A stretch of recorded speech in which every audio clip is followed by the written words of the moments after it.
All right, ladies and gentlemen, welcome into Three Men Talking Fantasy Football. I am Bill DeCousis. I'm here with Mr. Tom Lang and Mr. Anthony Perez. We're here to talk to you about Week 16 matchups, and I'm ready to get into this. How you guys doing, gentlemen? How you doing? Let's go. Let's talk about the worst game of the week to start the week.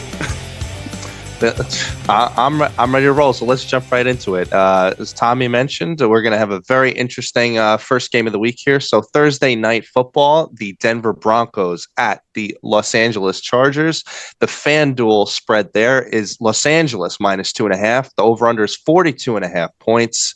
I think this is going to be a great game. I personally think this is actually going to hit the over. I know Tommy might think otherwise. I'm just joking. I like we were discussing yesterday. I think this could be one of those games that we are anticipating a heavy defensive game, but there could be some fireworks, hopefully some fireworks on the last Thursday night football game before Christmas. Let's hope so. So Courtland Sutton, you're playing him. He's been amazing basically the last half, up to the second half of the season. He's been really amazing. Ladd McConkey, you're playing him. Beyond them, you're probably starting Bo Nix if you have him, although the matchup isn't the best at the Chargers. Beyond that, a lot of these guys are straight up dart throws. How do you guys see the running backs, the wide receivers? Are you even remotely taking a shot on them? I know Tommy's bigger on the Vidal situation, but you can't realistically be playing him here. You might have to. You might be forced to. I will say though, he had a 76% snap rate last week, so I was 3% off, bud. It's clear that he's going to be in the game a lot. So I mean, if you don't have any other options, like Tommy said, you might just have to play it. But that usage is encouraging. Yeah, I mean, so let's just put it this way: if you had Montgomery and then you had one of those other guys that went out this week, Sincere. Yep, Sincere might have been your RB2 or your flex. You might be forced to have to start your fourth running back on your roster, who would be potentially a Vidal. So I take snaps over very light production over Edwards this week. I take snaps and hope and pray that Vidal gets you a Christmas present by scoring a touchdown this week. I mean, I get what you're saying, and you're saying it within the context of presumably you weren't able to pick up Jerome Ford this week, and that's the case. But how about let's just compare him against Craig Reynolds. Craig Reynolds is in. We'll get to the game later on, but their implied points total there is 27 points. Meanwhile, the Chargers' implied points total is 22, and we're not even sure that how much work he's going to get with Edwards, but we know Craig Reynolds is going to get work. If I'm in that much of an emergency, why wouldn't I play Reynolds over Vidal? Because I think it's probably like an 80-20 split, and then you're hoping it's just kind of like a Roschon Johnson potential opportunity where you're just hoping that he gets into the end zone. I think, again, I go with a Vidal who's going to catch some balls. He's going to be getting some carries in the backfield. I mean, I'd rather go with play percentage than hoping that something's going to happen. So I would rather roll with somebody that has who's going to be on the field more consistently than somebody that who knows if he's going to be on the field. Now with the Ford breakdown, I know in every single league that I'm in, he's not a waiver option. So sure. I don't know if these are some leagues that people have checked out in. But a lot of competitive leagues that all of us are in, that guy is on somebody's bench or he's been playing, or been flexed. Or picked up this week at the very least. He's been already on rosters. He's been on rosters because he was basically the handcuff to Chubb, and he's been better than a handcuff for Chubb, because he's been getting production. So it's unfortunate with Chubb. But it just is what it is. This is fantasy football, and you have to make the right decisions. And if you're in a position where you're in the semifinals, you need to make good decisions. And I think Vidal is a good decision to play this week. Again, a good decision over other horrific decisions. But It's again, not like- it is tough because it is the Thursday night football game, so it's going to be a tough decision. It just depends on what your roster shapes up with. any interest in the Denver situation? Obviously, so we found out that McLaughlin's going to be out. I would completely stay away from both Williams and Estime here. I think Williams, Javonte Williams, he's probably the only safe play. I mean, if you have Javonte Williams and Vidal, I'd probably go Javonte Williams over to Vidal. Okay. Yeah, I mean, but again, these are like lower tier options. But when McLaughlin is not in, Williams basically plays almost every single down. Yep.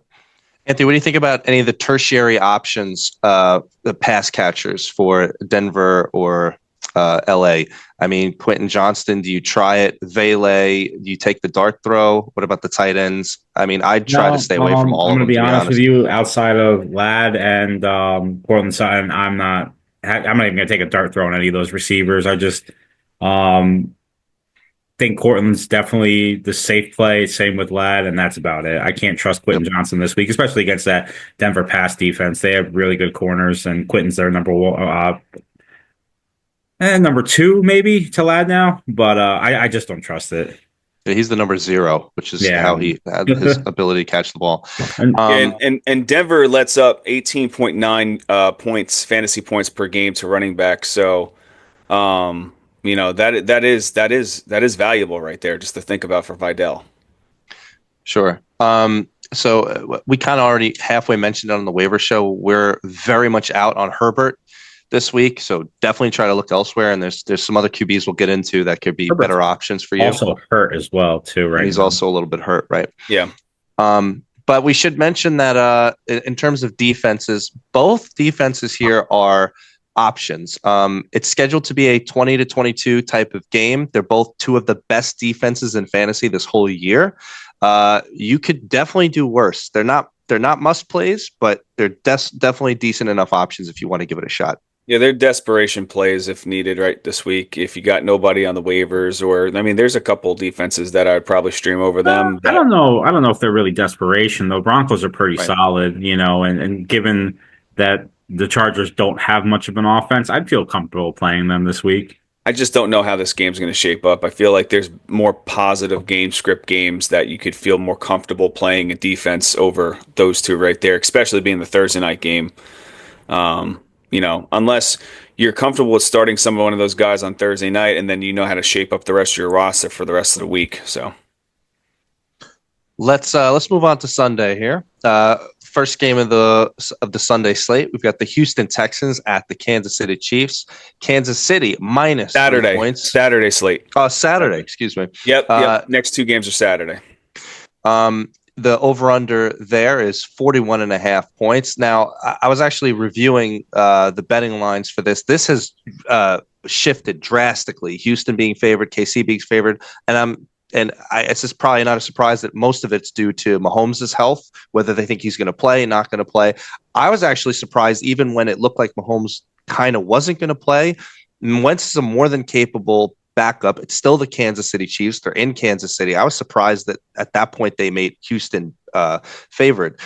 KC still has to play well enough to secure themselves the number 1 seed to the end of the year. Buffalo has the tiebreaker over them. If they manage to lose a game, they're going to be in a position where they might lose the number 1 seed. So I'm surprised how that went. But KC is favored. Only a few people in the don't even think about it category. Joe Mixon, you're playing him. Travis Kelce, you're playing him.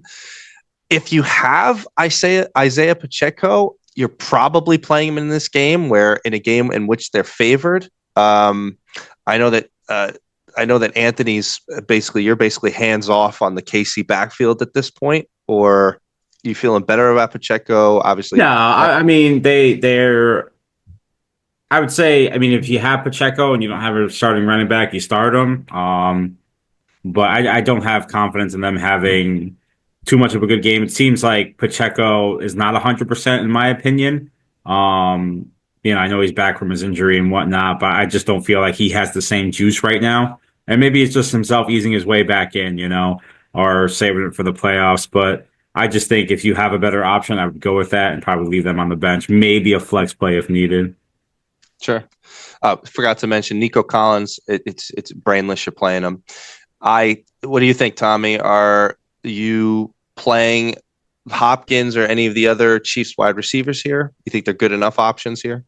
I think Hopkins is probably the only one I'd feel more comfortable with. I mean, Regardless of who's the quarterback? yeah, so you know that there's going to be game script. It's not just the quarterback play. I mean, so coaching over there really formulates very well with who they got playing, and I think that there's going to be some good game scripts for some of these players to keep the ball driving, get the ball down the field. Wentz, like you said, is a very capable quarterback. He obviously he was an MVP option, 6 years ago, 7 years ago, before he tore his ACL against the Rams when he was on the Eagles. So, yeah, I mean, I think that Wentz also proved himself that he could be a viable backup when needed as well. But he hasn't been on this kind of high profile offense since the Eagles. So I think that Hopkins, being the stature that he is, I think that he gets hyper targeted. I don't think the same thing with Kelsey. I think Kelsey's more of like an like a little kind of like an ins and out kind of guy. He's going to get some short yardage plays, some short yardage targets. But if there's one player that I feel comfortable with starting on the Kansas City Chiefs this week, would probably be Hopkins. Okay. I mean, and then going back to it, I do think that Noah Gray still gets those end zone targets because you're talking about a backup quarterback playing with the backup tight end, scout team or second string teams. You have to look at it from that perspective too. So I mean, Juju could get in motion and Watson could get in motion at times too. But I think that Hopkins is the easier play this week. I think it would take some serious emergency to play Noah Gray over some other options. No, for sure. But again, I think the best option this week is Hopkins. I'm just giving other options that could potentially fall in line because of the how the backup quarterbacks play with some of these players. I think I'll both agree and disagree with you. I think Hopkins is an option. I don't think he's just kind of a go ahead and put him in your lineup type of guy.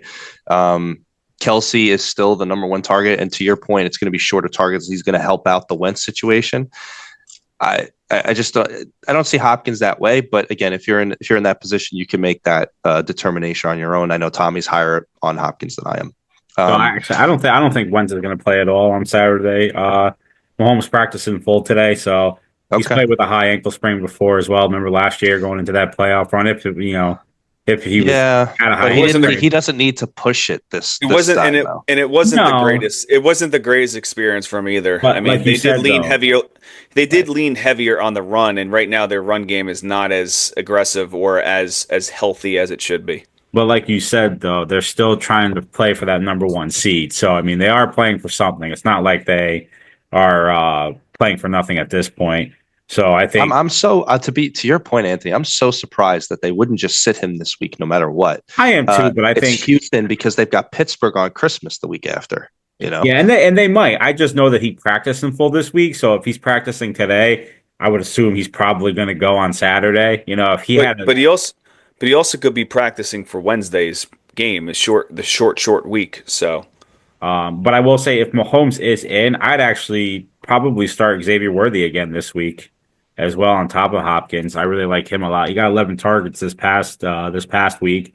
His last 5 games, he's averaging anywhere from I'd say about 12 PPR points. He had 19 this past week. They look like they're trying to get him the ball more in creative ways as well, which is a positive. Okay. I'm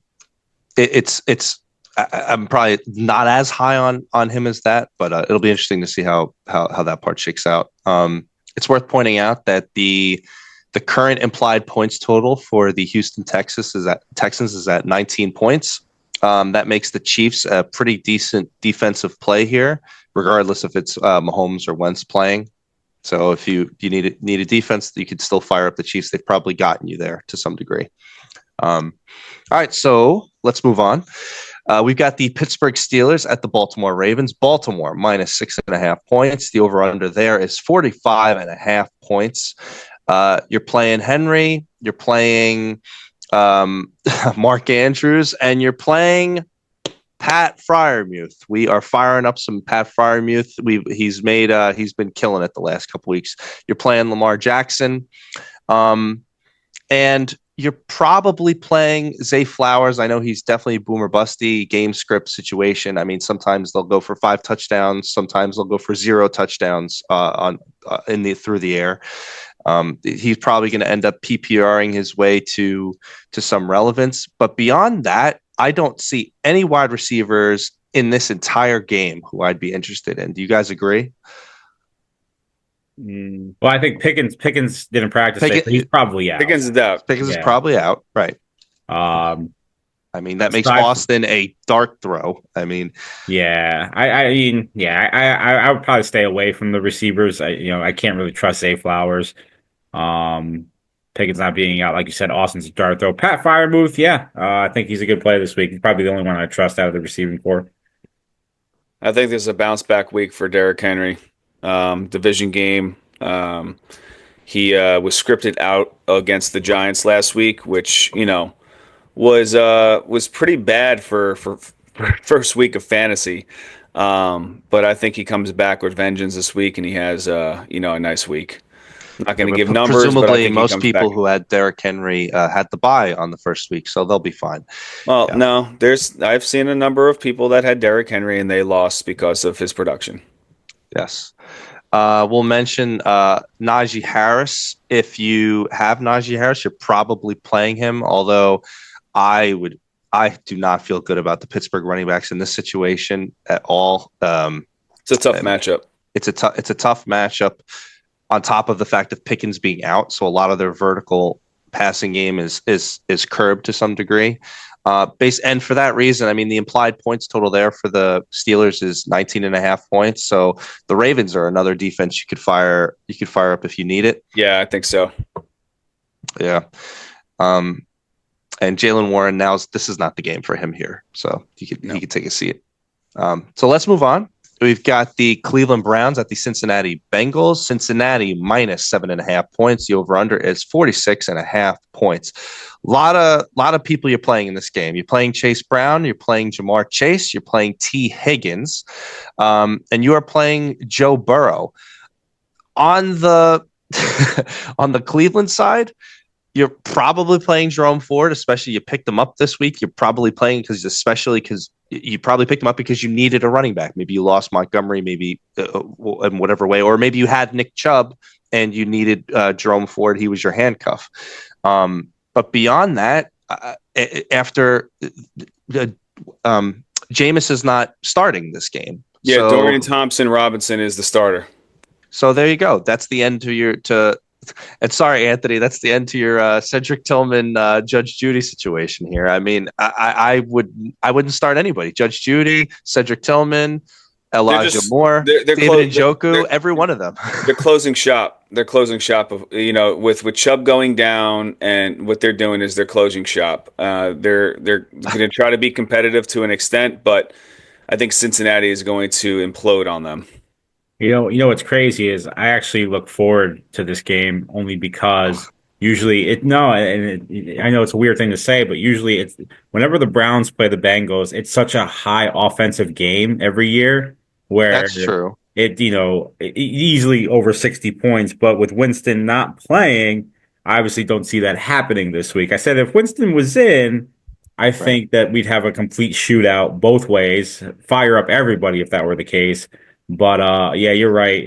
Tillman's still in concussion protocol, so I'm pretty sure he's probably not going to play this week.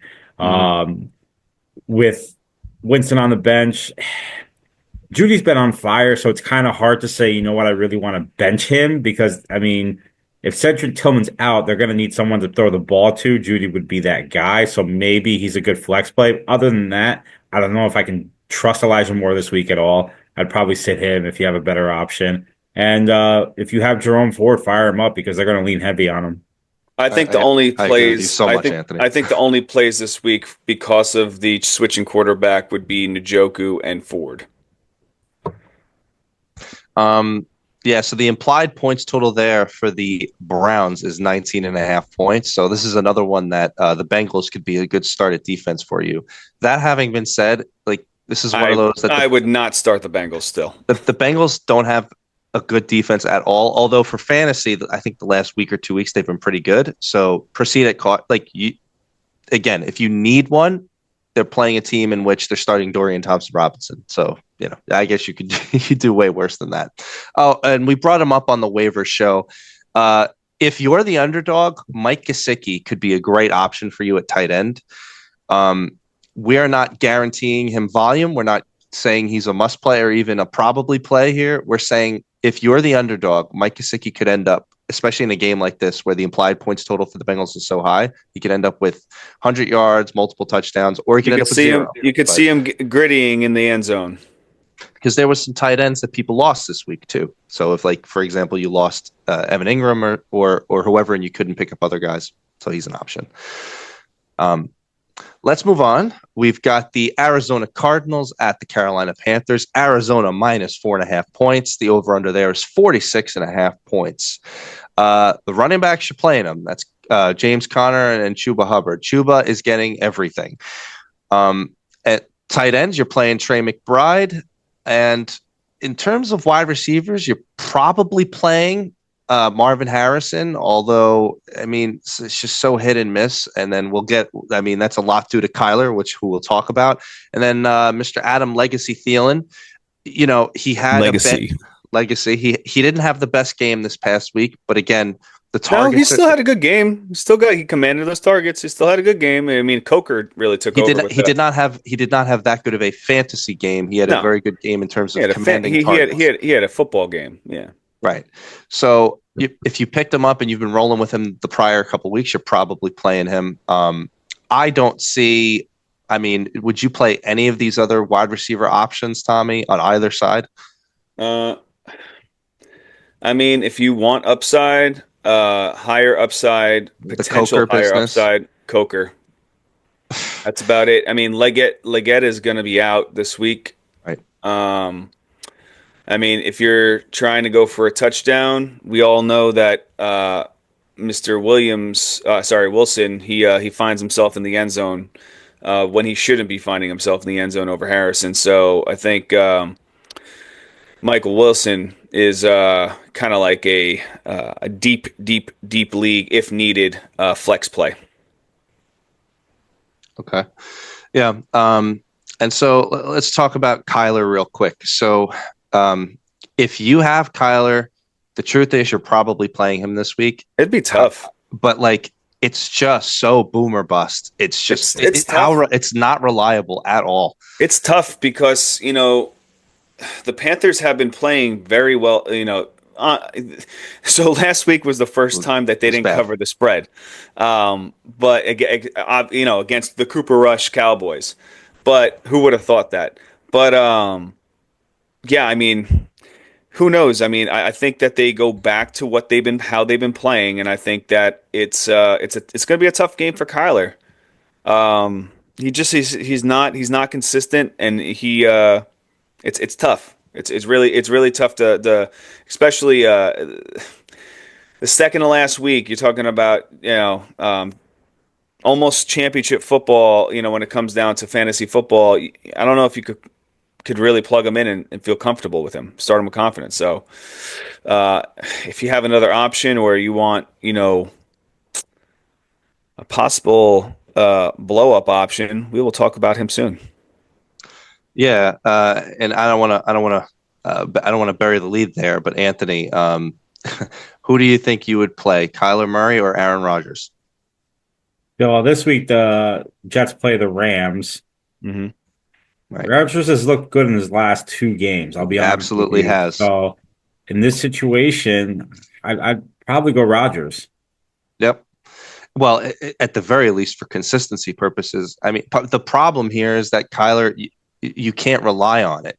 They've won games where he puts up 5 fantasy points. They've lost games in which he's put up 30. Oh, It's just all over the place with him. I got a good one for you. So say you drafted Kyler, right, with high expectations this year, and then you picked up Bo Nix off the waiver. Now those are your 2 quarterbacks. Who are you starting this week?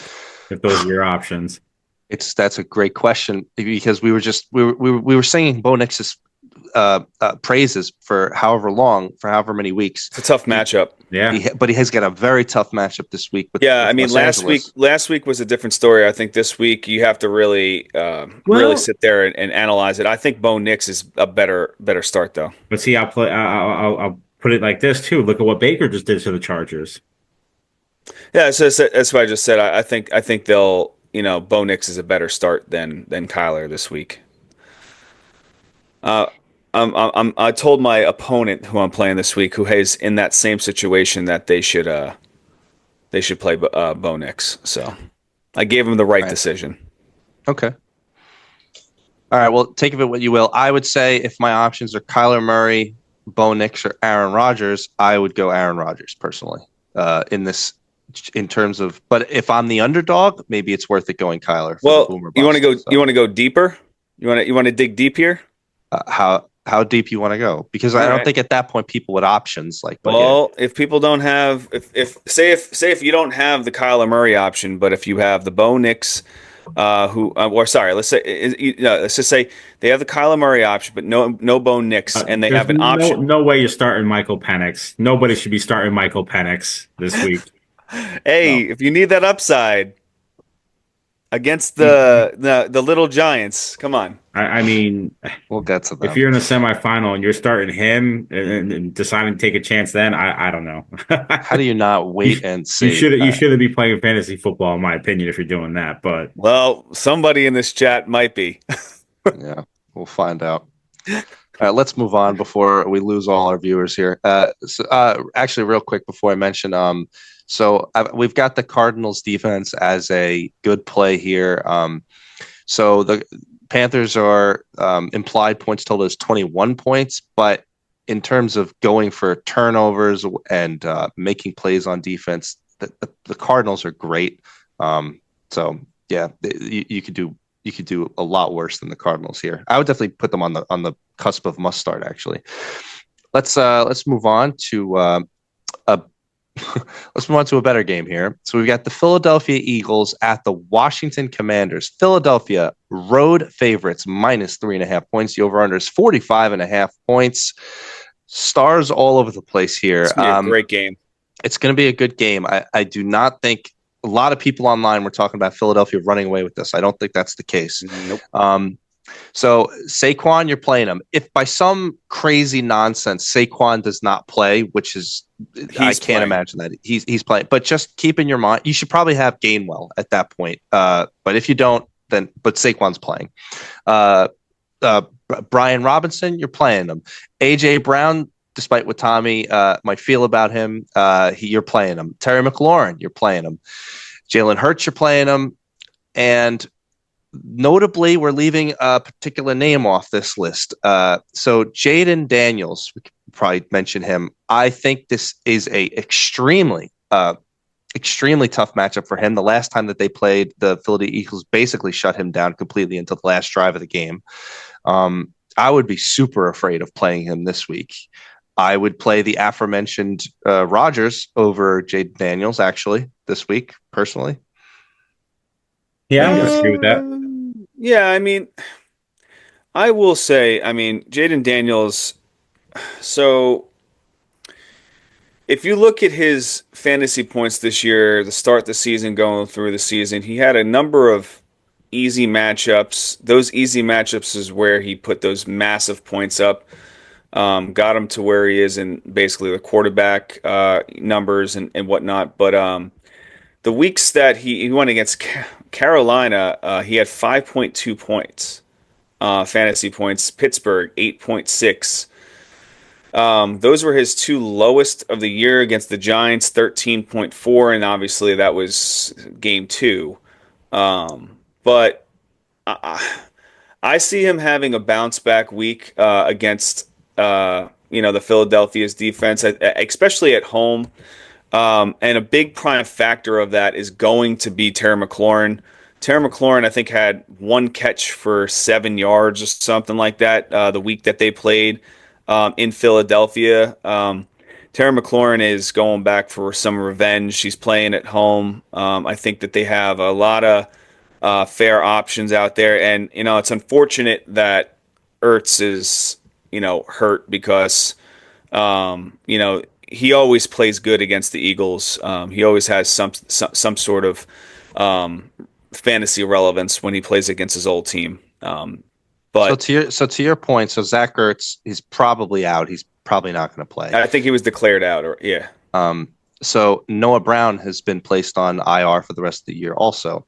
Yeah. So two of the top three options for Washington are out, further bolstering the difficulty narrative for Jaden Daniels. It's worth pointing that out. Take of that what you will. If you're forced into playing Jaden Daniels, I get it. I think Dyami Brown could be worth a dart throw if you need a wide receiver. Therefore, I think Luke McCaffrey. I mean, this is deep, but I mean, if that's pretty deep.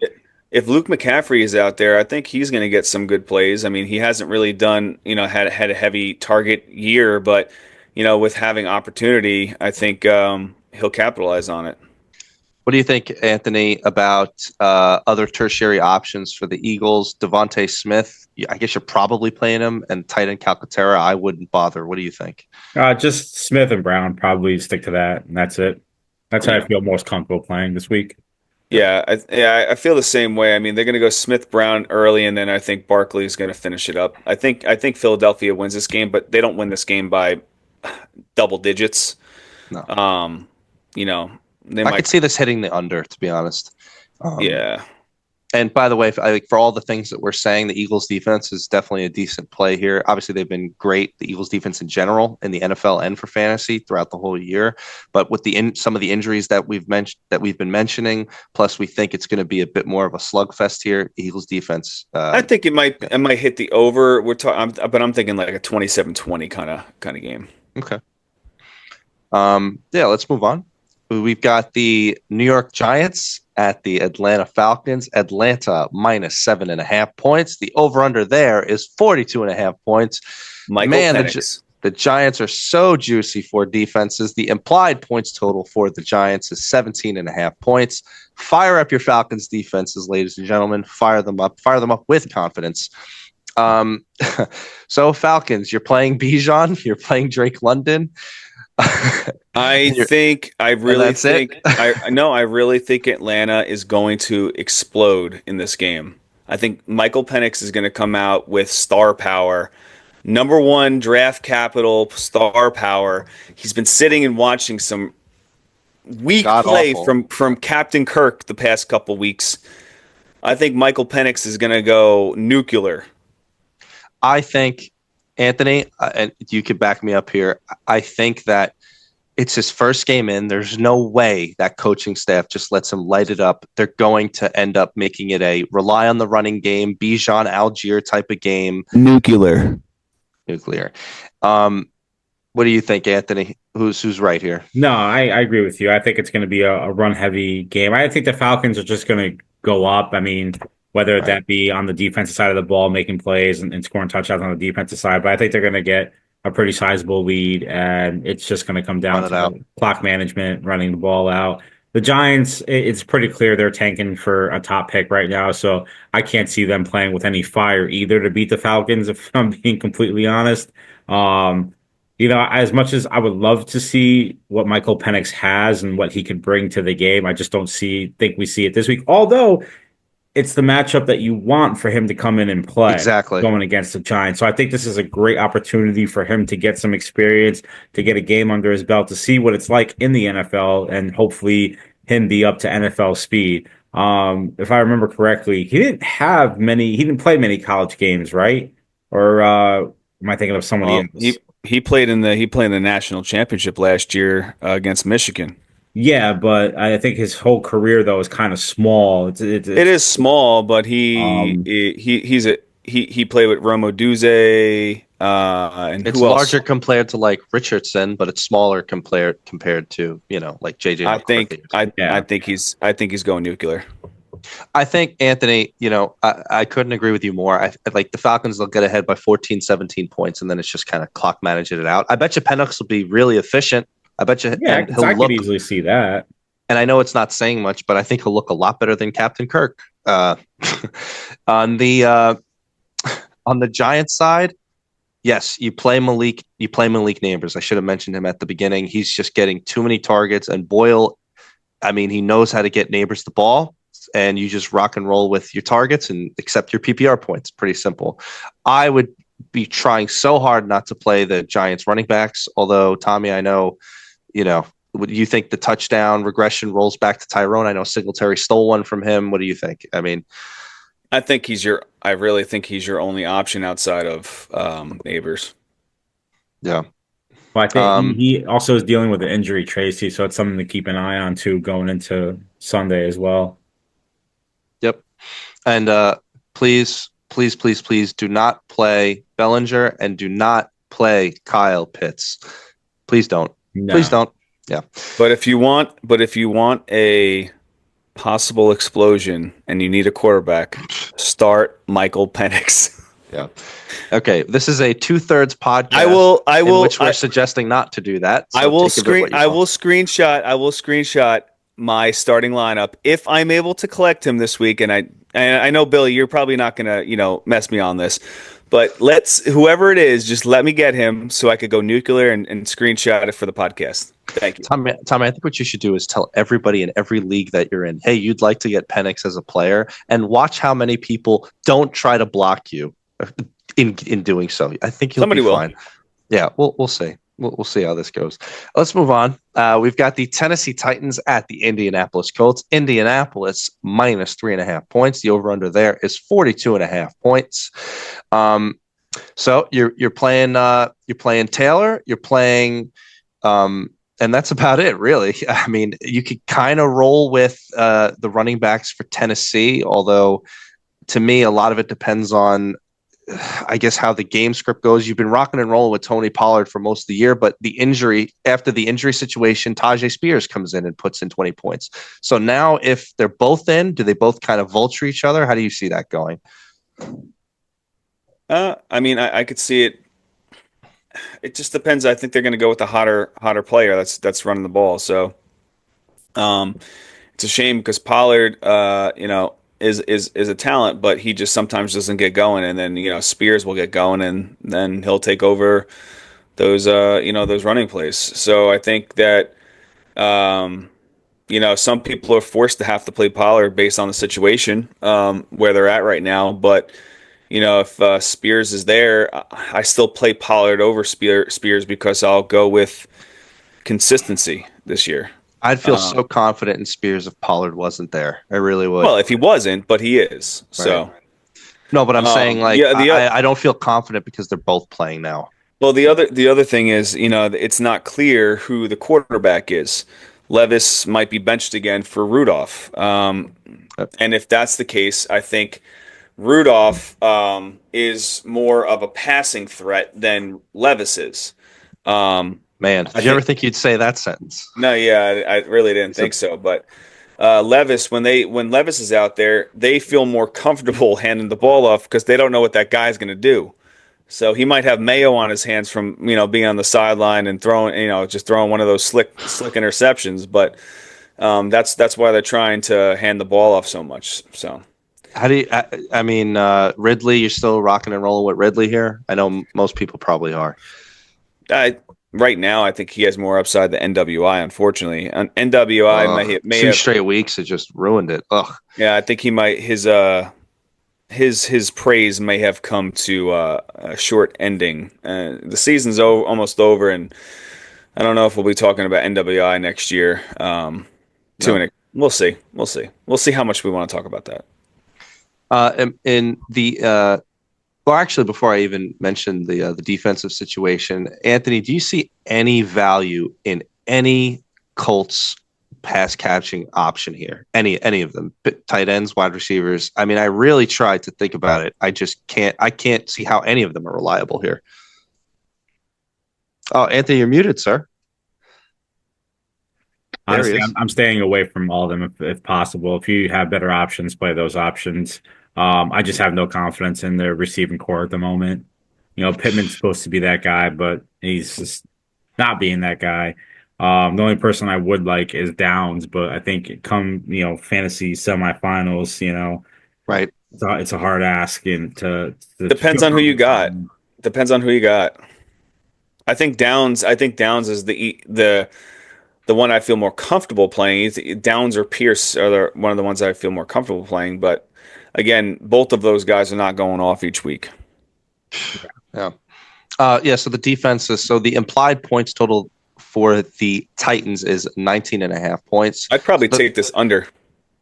And he take the under. So I mean, for that reason, the Colts defense are definitely a good prospect here, especially given that we just said that Mason Rudolph could be a better pass throwing option than X quarterback, which is, like we said, a sentence that we never thought we'd say. He's definitely not a streamer this week. Do not start Mason Rudolph. So that would be Let bad. me ask you guys, because how bad are things for Will Levis right now? I mean, not only is he having a horrible season, but his ex-girlfriend showed up to the game bench during that game. I mean, I don't know how much lower it could get for him at this point. I mean, he's making millions off of those Mayo commercials. So I mean, he might just not care. Still, man, I don't know that. You got to care to some extent, And the thing is, I feel like he's genuinely trying his best. It's just not clicking for him right now for whatever. He's just a goofy dude. honestly, I think he's super talented, and I think that he's just not getting the right. I mean, it could be like the old Sam Darnold thing, like Yeah, he that's just what I was think. not in a good environment. Well, super talented. Do you think he's more talented than Malik Willis? Yes. Yeah, I don't think so. I think Malik I think Willis. I think his potential is better than Malik Willis. I will say that Malik Willis, his strength comes with his legs, but unfortunately, I feel like going forward in the future, just in the NFL in general, running quarterbacks are going to be the thing, and pocket passers are going to be a thing of no more. Because that's what it seems like. I feel like you have to be a mobile quarterback to start succeeding in this league. Yeah, it's Sure, but because you have to be able to complete those passes. And though. I the agree reason with you, but and the reason behind that is because the defense is getting even more elusive. They're getting faster. I think the next step is really to work on these offensive linemen and make them not as not 350, 60 pounds. I mean, you got they're gonna 300 defensive pound linemen running a 4.5. That's insane. scary. It's insane. Imagine getting hit by one of them. Yeah. I know what that's like. Moving on. So we've got the Los Angeles Rams at the New York Jets. The Rams are road favorites, -3 points. The over-under is 46.5 points. I think this is going to be a great game, which is something I would not have said about the Jets leading into this for any other week.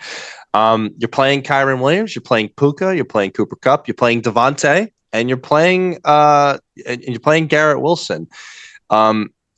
I think this game might actually hit the over. The Rams defense has been bad, and depending on depending on how well the Jets want to play, I mean, we could see a lot of fireworks here. I think the biggest question is with the Jets running back situation. Tommy, you're a Breece Hall manager. How do you handle the Breece Hall situation here? Again, I got hit with the injury bug in multiple leagues, and if I have Breece Hall this week and he's playing, I'm most likely playing a Jets backfield, and it's it's not. I'm not confident with it. So I think the most upside you're going to get is with Hall. But if for some reason he's out, I might need to go pick up a Reynolds and try to start him. Or if Tajay Spears is out there, try to pick him up on ads. So it's it's not the greatest situation, but sometimes you gotta chess mate your way into getting one of these victories by playing some of these upside plays. And But again, if Hall is active, you need to play him. Yeah. What do you think, Anthony? I mean, we kind of mentioned him a few times. I mean, I think Aaron Rodgers is a great play here. I mean, presumably for people who are in the semifinals or the finals, I mean, you might not be playing him over some of the stalwarts or studs, but if you manage to get in there streaming quarterbacks, I feel like Rodgers is a great option in this game, right? Yeah, I agree with you. I think he's probably the best streaming quarterback that you could want to start in the semifinal this week compared to, Bo Nix, and people along those lines. I feel pretty Yep. confident. Like I said, he's been playing better. He looks better in general the last few weeks. Kind of wish we saw this in the beginning of the year. That probably would have made the difference for the Jets season, but as the story goes, a little bit too late. And either way, for fantasy purposes, you got to be excited for it that he's kind of looking like the Aaron Rodgers of old. And I think that continues into this week too. I agree with you. And his Netflix series is actually really good. I don't know if you guys have watched it yet, but we're almost done with it. It's really At good. some point, maybe I just right now it's too hard for me to watch. It would make you appreciate him a lot more. Uh, So, well, we'll see how much appreciation we have. Let's see how the game. Well, to that point, kind of Aaron Rodgers the last 2 weeks, quarterback 11 and quarterback 4. Start him up, Yeah, definitely a great option. and you got to start Wilson and Devontae. Matt Stafford, I mean, he's kind of like your weekly streaming kind of option. Sometimes he hits, sometimes he misses. That's basically what's going on with Stafford. I think this is a good week for him. Well, if the over-under is any indication, and we think it's going to hit the over, yeah, I mean, you could do way worse. Yeah. Let's move on. We've got the Detroit Lions at the Chicago Bears. Detroit minus 6.5 points. The over-under there is 47.5 points. It's going to be it's going to be an interesting game. So, like Tommy mentioned, so Montgomery was he hurt his MCL. He's out for the year. So it changes the dynamics for the Lions just a little bit. And by the way, the Lions has basically their entire starting defense out too. So, confidence in the Lions defense is lower than what it would normally be. But their secondary has been playing halfway decent. Yeah. Not against the Buffalo Bills, but halfway decent. Right, but then that's the Bills. So you're starting Jahmyr Gibbs. You're starting Amon-Ra St. Brown, and you are starting Sam Laporta. No question about it. On the Chicago side, a lot of these guys, you're probably getting them in there because they're probably your best options. That's DeAndre Swift, that's Keenan Allen, and that's DJ Moore. Given their production as of late, I don't know how you sit them, although maybe if you've got a seriously better option than them, go for it. But I mean, how do you guys see that? It's like, I feel confident starting Keenan Allen this week. Yeah. It seems to be a favorite of Caleb Williams, and these two clashed on Thanksgiving, if I remember correctly. So I think it's going to be another close game again. I like everyone on the Detroit side this week. Once again, fire up Sam Laporta if you got him. We forgot to mention him, but he had a nice little touchdown against the Bears on Thanksgiving. I don't like Caleb Williams right now. He's not playing good football, so Allen might take a bit of a hit, but he's the one I'd probably want to start out of that wide receiver group. Sure. Jared Goff, it's a boom or bust situation. He could either get you 5 touchdowns and 500 yards or nothing. So pick your poison. It depends how crazy you need to be on your semifinals. If you're the underdog, Jared Goff is the quarterback for you. So you judge it as it is. And like we mentioned, I don't like how bad the Lions defense personnel is at the moment. So many guys are on IR, but the Chicago Bears implied points total is only 20 points. So you could fire up the Lions defense if you're looking at it. And also the Bears are inclined to give up a turnover or two every game. Let's move it on. We've got the Minnesota Vikings at the Seattle Seahawks. Minnesota minus 3.5 points. Minnesota minus 3.5 points. The over under there is 42.5 points. This is going to be I think this is going to be a good game too. You're playing Aaron Jones, you're playing Justin Jefferson, you're playing JSN, Jackson Smith and Jigba. If anybody doesn't know who that is. You're playing TJ Hawkinson, and you are playing Sam Darnold. You're playing basically most of the Vikings roster here.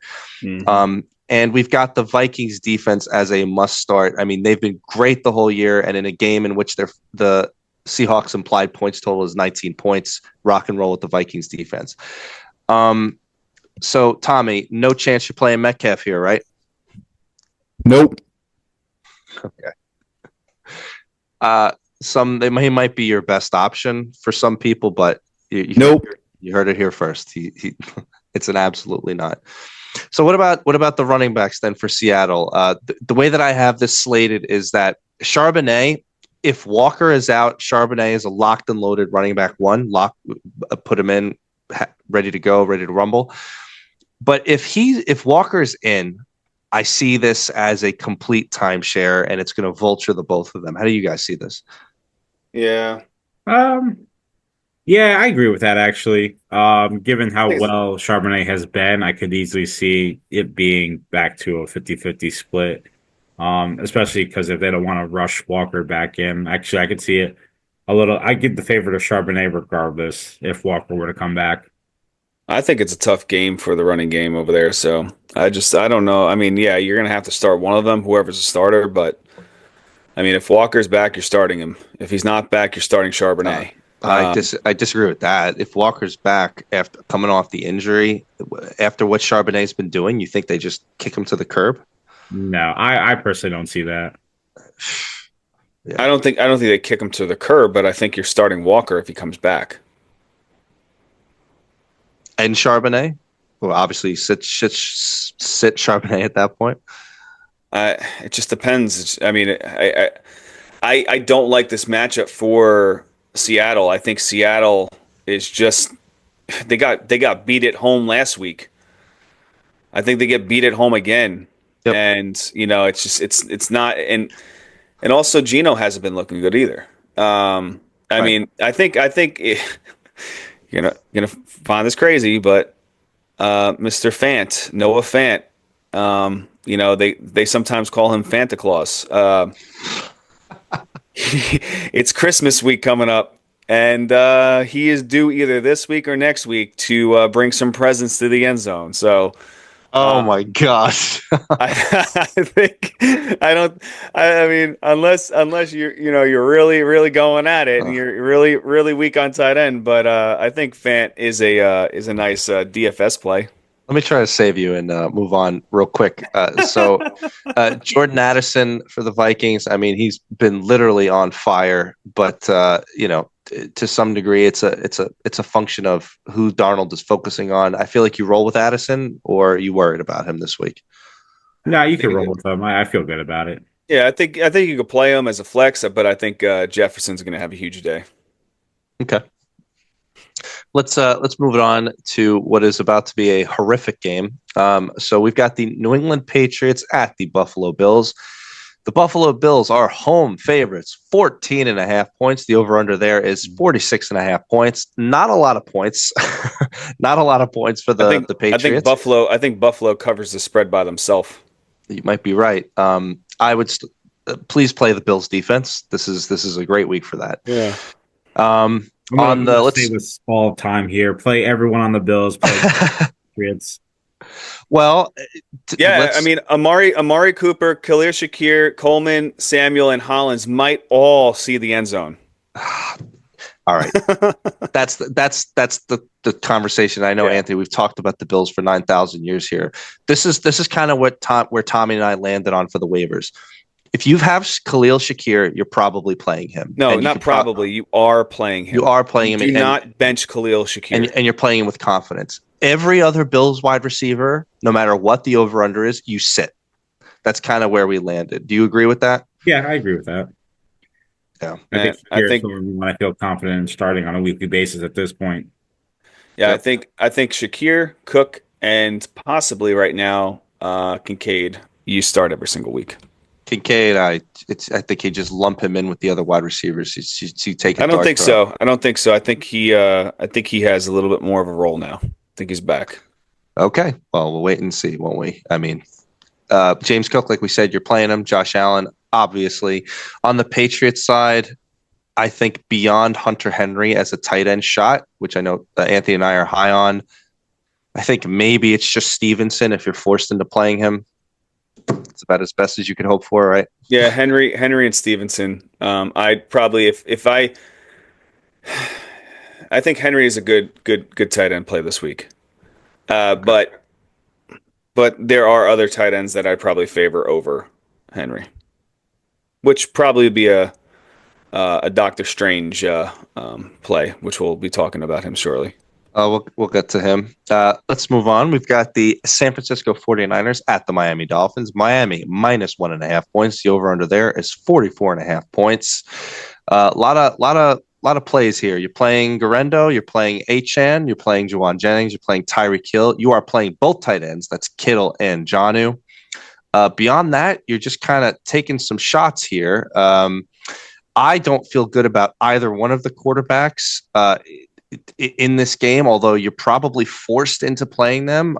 Both Brock and Tua did not have good games recently. And they're both in a game where it's not a massive over-under. You could have the running backs taking over here. It is in Miami, which is better for Tua. I know it's the cold weather narrative. It's just better for football purposes. So I think it's better for both teams. Would you here? We talked about those other QBs. All right, would you play Brock?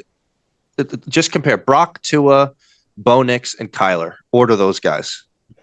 Order them? Yeah. I'd probably go. I'd probably go Purdy.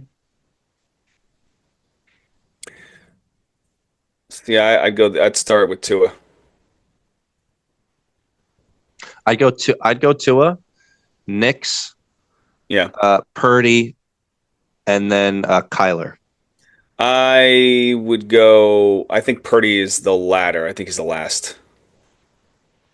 I think I'd go Tua, Nix, Murray, Purdy. I'm scared. I'm scared of all of them for all the reasons. Yeah, I mean it's scary moments. I mean, these are not decisions that you don't want to make, right. But again, they are decisions that you might need to make. And again, that's why sometimes you can roll the dice with Michael Penix on the waiver wire. Oh my God! Some of the tertiary options for both teams, I'm not bothering playing them. With the Waddle injury, I see all of those targets going basically to Jonnu Smith. So don't bother with Washington. On the San Francisco side, there's no way you could play Debo after the season he's had so far. So go ahead and sit him, and that's basically it. So check out after the other guys that we've mentioned. Let's move on. We've got the Jacksonville Jaguars at the Las Vegas Raiders. The Raiders minus 1.5 points. The over-under there is a paltry 39.5 points. That does not leave a lot of points for both teams, although I'd be petrified playing either one of these defenses personally, given that you could have... I think the Jaguars are a good play this week. Maybe. So in terms of your actual fantasy options, you play two guys on the Jacksonville side. You play Brian Thomas Jr., and if you pick them up, you're probably playing Doctor Strange here. By the way, if anyone doesn't know who we're talking about, that's the tight end for the Jaguars who came in after Evan Ingram's injury, Brenton Strange. Targets are king, man. Targets are king. I think it's a full sit. First of all, this is a full sit on the running backs for both teams. Are we in agreement on this? I mean, it's a full sit, but I mean, if you got Amir Abdullah, start with this. No, how could you possibly rely on any one? He looked good last week too. When Sincere McCormick went down, he just was thrown out there, and then Madison was fumbling the ball left and right like he normally does. I mean, I think Abdullah is your only play if you really need a deep play. How could you possibly need that play? I'd play Craig Reynolds over him. I'd play Tajay Spears over him. Maybe you don't have the option to get Craig Reynolds after today. It was known that Sincere McCormick's out on IR, or he's on IR, right? Anthony, speak some facts here.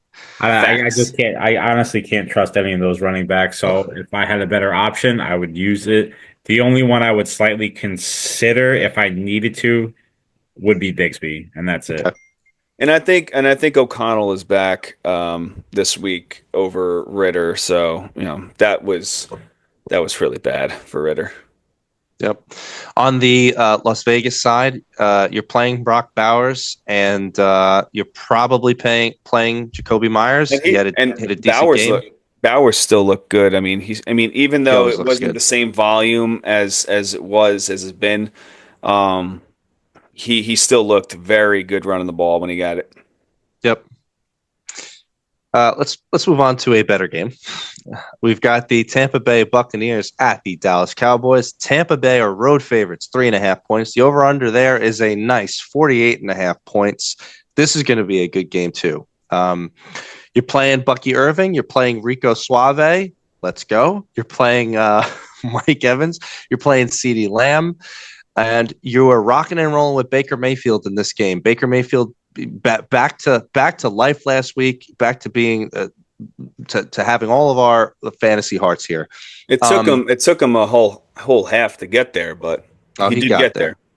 This is going to be another one of those games for him. I think the questions really apply to some of the tertiary options. I don't know if you play Rachaad White with some level of confidence. I mean, how do you guys see that? I mean, I think Irving is a better play this week. Yeah, definitely.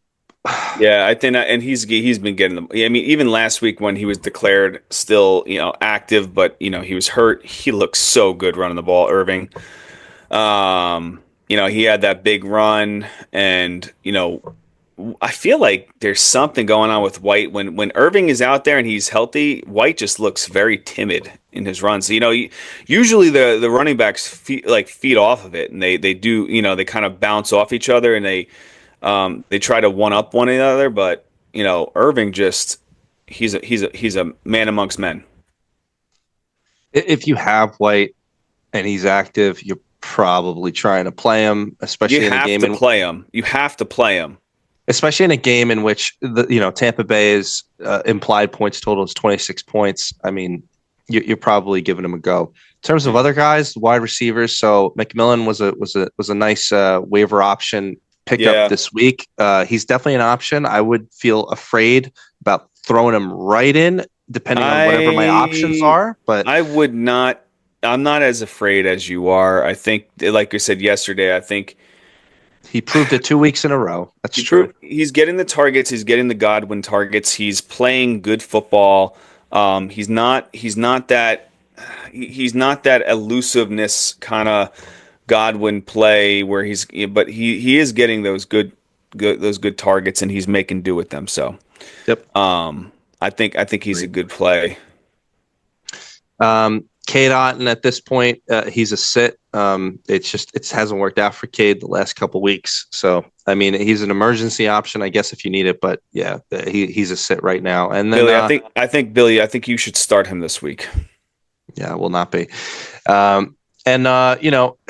Jake Ferguson. So it has not been a good last few games for Jake Ferguson. However, he's still a major part of the offense, and beyond CeeDee Lamb, he's the next option in the passing game, in which Cooper Rush has not looked bad. We pointed it out in kind of the waivers this week that Cooper Rush has not been bad. Four of the last 5 weeks, he's been a QB1. As an emergency quarterback, Cooper Rush is probably fine, but I just see his value more as he's helping to raise the floor of some of these options on Dallas, which is good, which is what it could have been. Yeah. All right, let's move on to Monday Night Football. We've got this is going to be a very destructive game.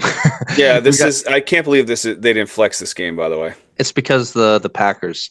That's why. So we've got the New Orleans Saints at the Green Bay Packers. The Green Bay minus 14.5 points. The over-under there is 42.5 points. Now, if it wasn't for the Giants last week against the Ravens, I would say this was the lowest implied points total I've seen this year. So this is the second lowest points total I've seen this year. Implied points total for the Saints is only 14 points.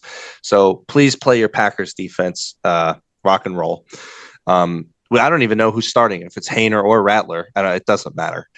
I think On it's the Rattler. Rattler looked better. He's the one that brought them back into that game. So on the Saints side, you're not. This is worth 2 seconds of a conversation. You're not playing anybody on the Saints side other than the running backs. So Kamara, he was hurt this past week and he hasn't been practicing. I don't think he's going to play. If he does play, I'd be super nervous about playing him. He's because the way that the injury happened, the way that he went down, I'd be super nervous about playing him. However, if he is fully declared out, I think Kendre Miller is a decent plug and play option. It's worth watching out that this is a Monday night game. So if you need to wait on a guy, it's going to be very difficult to wait on a running back for as long as it takes to get you to Monday night. So if you have Kendre Miller, as we've been pointing out, he's at this point became the handcuff. I feel like you could roll with him. You guys agree with that, or do you know something about Kamara that I don't know here? No, I think Keandre Miller is going to get a very heavy workload if Kamara's out. And at that point you have to start him especially if you handcuff them with Kamara and you're a Kamara owner. You're rolling in there expecting him to get a full workload. I think outside of that, they're the only player that I might feel okay with starting if needed, and this is deep. But MVS, because he had 7 targets last week, 2 receptions, 64 yards. One of those can pan out to a touchdown. So I think, especially if it's Spencer Rattler back there, they're going to be playing from behind. They're going to be throwing the ball. Garbage time happens, and that could be your flex play right there, getting you 16 plus points. I so don't agree with you. I know you so don't agree, but the targets show it, and targets are king. It depends on what kind of targets and how, but yeah, people could listen and take of it what they will. On the Green Bay side, you're playing Josh Jacobs. Josh Jacobs is going to be unbelievable this week. The Green Bay implied points total is 29 points. Tucker Kraft, you can rock and roll with him. He just had a bad game, but he was good the last couple weeks. If you have Tucker Kraft, you're probably going with him. But that's Tucker Kraft for you. Yeah. Well, then, let's parlay that into. We talked about this on the waiver show a little bit, Anthony. So, the Green Bay pass catching situation, it's very much reminds us of the Bills. It's spin the wheel. Where does it land? Nobody knows type of thing. I used to be such a stan for Jayden Reed, but I can't deny that it's just gotten so random. This past week was a Dobbs week. The week before that was a Reed week. The week before that was a Watson week. You know what I mean? Then you sprinkle Kraft in there every now and then. It's just it's so difficult to trust those guys. And on a week in which they're just going to run the ball every play with Jacobs, I don't see how you rely on any of them. Do you agree with that? Yeah, I agree with that. I think that's a pretty fair statement to make. But I will say, if I had to take a dart throw this week, I would go Christian Watson. He's seen over 50 receiving yards in his last 3 games. I know it doesn't seem like much, but in that Green Bay wide receiver room, that is a bunch. Because like you said, you just don't know who it's going to be every week. At least that's the most consistency I've seen the last 3 weeks, yardage-wise. I kind of do like him this week. If I had to play anybody on that, I'd probably go him. Okay. You're also, Anthony, you're the proud owner of a Jordan Love. So it's been an interesting couple weeks for Jordan Love. If you look at the numbers, he's very high floor, which is good. He's not gonna ruin your week, but it's been a pretty low ceiling as of late. I have a feeling this game is going to be more of the same. I don't see him throwing for 3 or 4 touchdowns because they're not going to need it. No, and I think it's a product of Josh Jacobs just being that good this year, especially towards the end of this year. There's just no need for them to throw the ball around. They've been winning. They've been winning with purpose and pretty convincingly as well. If my options were Jordan Love or streaming options, I was the favorite, I would stick with Jordan Love. Yeah, I agree with that. But if I needed a little more oomph, I'd probably try to look elsewhere, maybe Aaron Rodgers or something this particular week. But yeah, he's been very, very safe, very, very safe for your team. Yeah. Any other quick notes any other guys? Anybody we missed? I don't think there's any more guys. And you got any? Yeah. No, I'm going through my list. Yeah. I wanted to mention one thing before we close out. So we went out of our way for all of our listeners. We went out of our way to try to cover just about all the other options. Actually, I'm sorry. I do want to bring up one person because I could have sworn I saw today that he's going to play. Any investment in Hollywood Brown? He's practiced all the last 2 weeks, and I remember seeing that he was going to start this week. If Mahomes is in there, then yeah. But if not, if Wentz, I would go with the bigger projected name guy. With Mahomes practicing again today, looking like him playing, do you pick up a guy like Hollywood Brown and automatically start him this week, or do you kind of wait and see? You gotta wait. I'm going to say we have 2 weeks left, so you know what I mean. Like it's you have to wait on that? You have to wait. I think I'd wait and see. I kind of purposely left him off the show, Doc, because we were mentioning him in the waivers, saying he's not going to be fantasy relevant for this year. Yeah, because by the time he gets back and is good, it's going to be week 18, basically. I mean, I would take a Justin Watson if I was that deep. I would take a Justin Watson over Marquise Brown this week.